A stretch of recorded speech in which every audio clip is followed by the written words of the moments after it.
Utila, a tiny dot on a map that most had never even heard of, entered the world stage in 1998 when Hurricane Mitch, the deadliest and most destructive hurricane of the last century, roared into the Bay Islands, leaving a path of destruction in its wake. Right here, looks like this goddamn hurricane is Islands of Honduras. They're just bringing in helicopters right now, I guess, from the United States to aid everybody.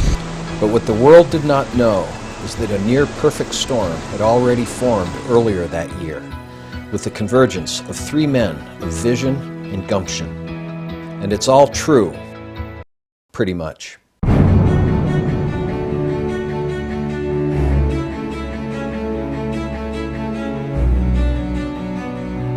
First, a little background. Utila is a little island in the Caribbean with more personality than it knows what to do with. A bit wacky at times, Utilians are some of the funniest and most endearing people you could ever hope to meet. They love to dance. They will party at the drop of a hat, and they will share their heart in ways most abundant. Now, about that perfect storm.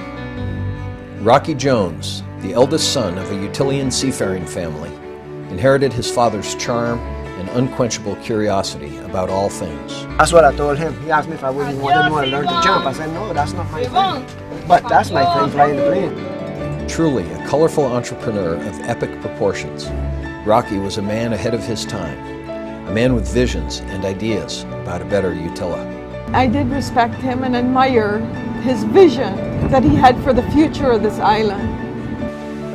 Rocky, he was what we call an entrepreneur. In these days we didn't even know what the word meant, but now we would have called a person like that an entrepreneur. You know, he was not only a cool guy, I think, a very smart Utilian, you know, business guy, entrepreneur. He was my brother-in-law. He was also, I would say, like my best friend also. Rocky salvaged the Aguila, an island freighter that ran aground on Utila years ago. Where many saw an eyesore, Rocky saw potential. The Aguila was a very, very cool deal. Rocky wanted the 26,000 bags of cement that was in it for making a breakwater. But nobody in this country thought that he would be able to raise that ship. And he did. So it came to pass that Rocky sold the Aguila to a man on a neighboring island who wanted to sink her. At this point, you might wonder why anyone would want to sink a boat. The Bay Islands are a scuba diving mecca. Beautiful tropical reefs, calm waters, diverse topography, and the enormous variety of aquatic life combine to lure the adventurer. Artificial reefs have been delighting scuba enthusiasts for many years. These reefs quickly become a habitat for many aquatic creatures, all the while becoming and changing, ever different, ever new. So the man on the other island sunk the Aguila, where she became a beautiful artificial reef, until she, like so many, became a victim of Hurricane Mitch. Broken up into many pieces, she barely looks like a ship anymore. But I digress. Now, about that perfect storm. Ron Janssen washed up on the shores of Utila about 30 years ago with hardly a penny in his pocket. Now you have to understand, Ron never met a penny he didn't love. One of the very few things in life that's important. 1 multiplied 14.7 multiplied. On his way to Utila, Ron met Shirley Cooper, who would end up being the truly great fortune of his life in a bus station. You know, I was lost, I didn't speak Spanish, and looked at the bus terminal, there she was. And it was love at first sight. No, really, I wanted to find out how I had to go to Utila. That was the first time for me in a Latin American country, and everybody spoke Spanish to me, and so I was completely lost. And then they told me after a few days, you know, why you don't go to Belize? I speak English. And I said, all right, I go to Belize. And then they told me you should go to Tikal in Guatemala, and then, you know, you got the Spanish crap again. And so eventually said, somebody, you know, they speak on the Bay Islands, they speak English. Ron is the type of man who is enterprising to the umpteenth degree. Never one to sidestep an opportunity, Ron quickly married Shirley and set out to create Ron's world. buy a little compressor, a few tanks, rent it out to the locals. You know, they was catching fish and lobster.